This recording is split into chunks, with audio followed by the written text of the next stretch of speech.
नमस्कार प्यारे बच्चों, welcome to you my YouTube channel पासा @education @। प्यारे बच्चों, आज आप सबों के लिए हम ग्रामर में एक बहुत अच्छा पाठ लेके आए हैं। पाठ ये है, सिंपल प्रेजेंट के वाक्य को हम लोग कैसे 6 प्रकार से बदलेंगे। 6 प्रकार से बदलने के लिए क्या क्या नियम है, क्या क्या रूल्स है, क्या सिस्टम है, क्या मेथड है, क्या फार्मूला है, उसके बारे में हम लोग जानेंगे। ओके, तो हम चलते हैं अब सिंपल प्रेजेंट के वाक्य के बारे में। सबसे पहले हम लोग आएंगे कि सिंपल प्रेजेंट का जो वाक्य होता है, उस हिंदी क्रिया का अंत में केवल ता, हूं, ती, हूं, ते है, ता है, ते हैं इत्यादि लगा होता है। यह सिंपल प्रेजेंट का पहचान चिन्ह है। वैसे वाक्य को हम लोग 6 प्रकार से हम लोग बनाएंगे। तो पहला हम एग्जांपल लेते हैं सिंपल प्रेजेंट का। I read a book. क्या पढ़ेंगे? I read a book.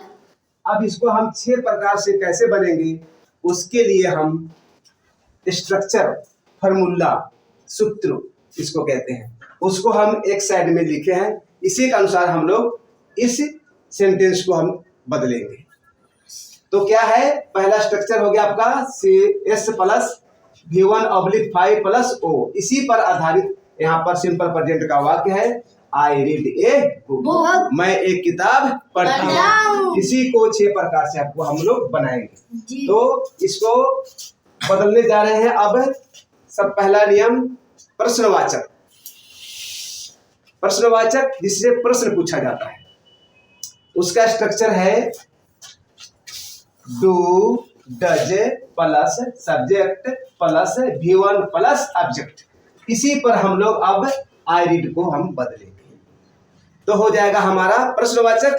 इसको अंग्रेजी में कहते हैं इंट्रोगेटिव सेंटेंस। क्या कहते हैं? Interrogative sentence.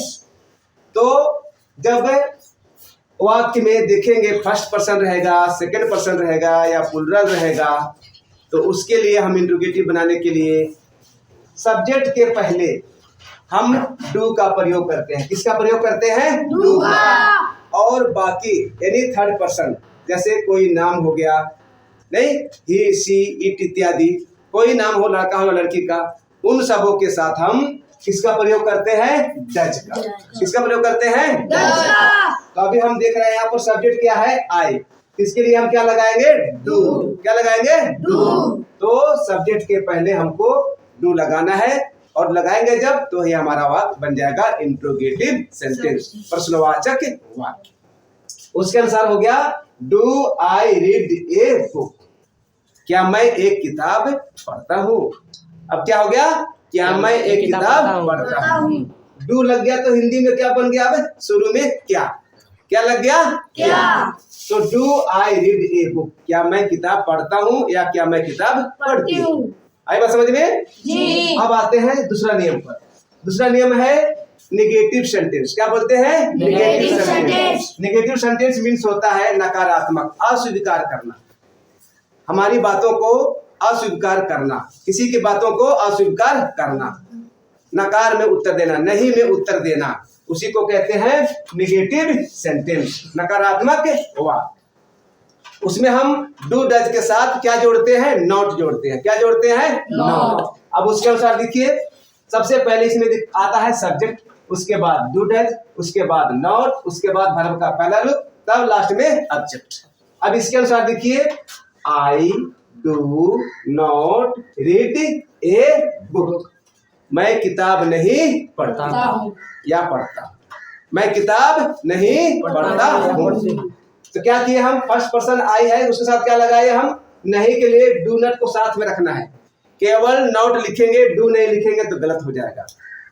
इसलिए नहीं के लिए डू नॉट को साथ में रखेंगे, अगर थर्ड पर्सन रहेगा तो डज नॉट को साथ रखेंगे नहीं के लिए। इसीलिए इसके अनुसार हो गया I do not read a book, मैं किताब नहीं पढ़ता हूँ। समझ में आ गया? जी। अब आइए इंट्रोनेगेटिव, प्रश्न तथा नकारात्मक। ऐसे वाक्य, हिंदी के ऐसे वाक्य जिसमें शुरू में क्या रहेगा, उसके बाद सब्जेक्ट के बाद नहीं रहेगा। जैसे क्या मैं किताब नहीं पढ़ता हूँ, क्या मैं किताब नहीं पढ़ता हूँ। इसमें देखिए इंट्रोनेगेटिव, प्रश्न भी है और नकारात्मक नहीं भी है।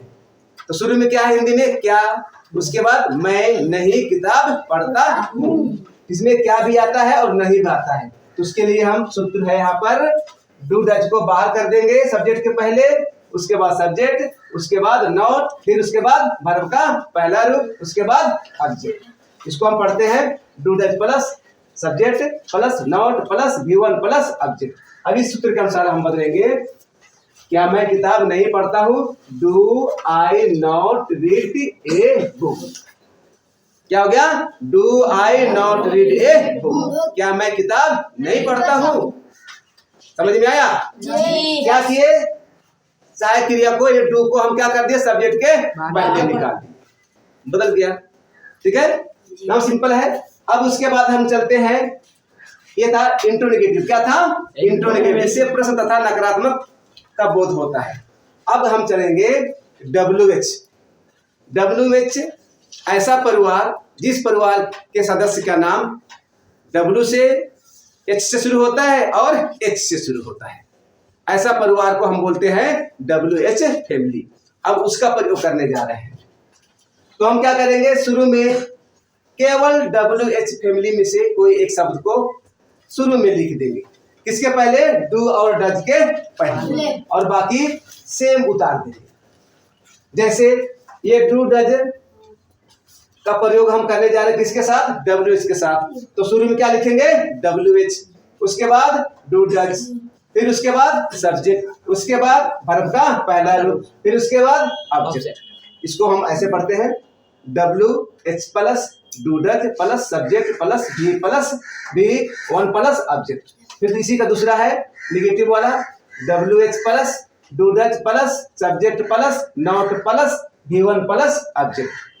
अब इन दोनों के अनुसार हम लोग यहाँ ट्रांसलेट करेंगे। तो WH यहाँ लगाए हैं, यहाँ से देखिए यहाँ लगाए हैं। सूत्र पर हम लोग पहले इंट्रोगेटिव सेंटेंस बनाए थे, यहाँ से बनाए थे इंट्रोगेटिव ना, बस उसी में केवल WH जोड़ देना है। क्या जोड़ देना है, केवल WH। तो हम क्यों का जोड़े हैं, क्यों का अंग्रेजी क्या होता है, व्हाई। क्यों का अंग्रेजी क्या होता है, व्हाई। केवल उसी को हम जोड़ दिए हैं, व्हाई, इंट्रोगेटिव सेंटेंस में। तो why do I read a book, इसका हिंदी होता है मैं क्यों किताब पढ़ता हूँ, मैं क्यों किताब पढ़ता हूँ। इसका हो गया why do I read a book, मैं क्यों किताब पढ़ता हूँ। हम क्या किए, यहाँ देखिए इंट्रोगेटिव सेंटेंस है, इसमें हम क्या जोड़ दिए हैं शुरू में, WH। क्या जोड़ दिए हैं, WH, यानी W से शुरू होने वाला कोई वर्ड हम जोड़ दिए हैं। व्हाई, व्हाई मीन्स होता है क्यों। आई बात समझ में? अब इसी वाक्य में हम क्या जोड़ना है, अब हमको नॉट जोड़ना है, नहीं वाला वाक्य जोड़ना है। जैसे मैं क्यों नहीं किताब पढ़ता हूँ, मैं क्यों नहीं किताब पढ़ता हूँ। तो उसके लिए हम क्या करेंगे, बस सब्जेक्ट के बाद हमको नॉट जोड़ देना है। और सेम हो ही जाएगा, केवल सब्जेक्ट के बाद क्या जोड़ देंगे, नॉट। हो जाएगा why do I not read a book. अब इसका हिंदी होगा मैं क्यों नहीं किताब पढ़ता, मैं क्यों नहीं किताब पढ़ता हूँ। समझ में आया? WH कहाँ जोड़ते हैं, सबसे पहले, यानी सब्जेक्ट से पहले या सहायक क्रिया से पहले। उसके अनुसार ये हम दोनों बदल दिए, नॉट वाला और बिना नॉट वाला। ये था हमारा फर्स्ट पर्सन के साथ। ठीक है, अब हम लोग चलेंगे थर्ड पर्सन के साथ। ठीक है, लेकिन थर्ड पर्सन के साथ हम लोग डू नहीं लगाएंगे। क्या लगाता है इसका, लगता है डज। क्या लगता है, डज। अब डज का हम लोग प्रयोग करेंगे। वह विद्यालय जाती है, वह विद्यालय जाती है। शी गोज टू स्कूल, वह विद्यालय जाती है। अब प्रश्न यह उठता है, इसमें गो में ईएस क्यों लगा, गो में ईएस क्यों लगा। हम लोग जानते हैं कि यदि subject third person singular number हो और वर्ब का अंतिम अक्षर ववेल हो तो उसमें हम ईएस लगाते हैं। क्या लगाते हैं, ईएस लगाते हैं। इसके अनुसार हो गया शी गोज टू स्कूल, वह विद्यालय जाती है। कोई नाम हो, लड़का हो या लड़की हो, सभी के साथ वर्ब का अंतिम अक्षर भवेल रहेगा तो क्या लगाएंगे? ईएस। क्या लगाएंगे? यस। समझ में आया? अब फिर थर्ड पर्सन के साथ हम फिर लेते हैं दूसरा वाक्य। Ram reads a book, Ram किताब पढ़ता है। देखिए यहाँ पर वर्ब में क्या लगा है? एस लगा है। क्या लगा है? एस। एस क्यों लगा है? इसका भी नियम है। अगर subject third person singular number हो, क्या हो? थर्ड पर्सन सिंगुलर नंबर हो, और वर्ब का अंतिम अक्षर कंसोनेंट हो, अंतिम अक्षर कंसोनेंट हो, तो हम एस लगाते हैं। क्या लगाते हैं? एस लगाते हैं। तो इसके अनुसार हो गया Ram reads a book, Ram किताब पढ़ता है। अब समझ में आया? कोई पूछे कि इसमें एस क्यों लगा और इसमें एस क्यों लगा, तो बताएंगे जब subject third person singular number हो, ठीक है, वर्ब का अंतिम अक्षर भवेल रहेगा तो एस लगाते हैं, और वर्ब का अंतिम अक्षर कंसोनेंट रहेगा तो एस लगाते हैं। ये सिंपल प्रेजेंट में आपको ट्रांसलेट बनाने का ये सूत्र है।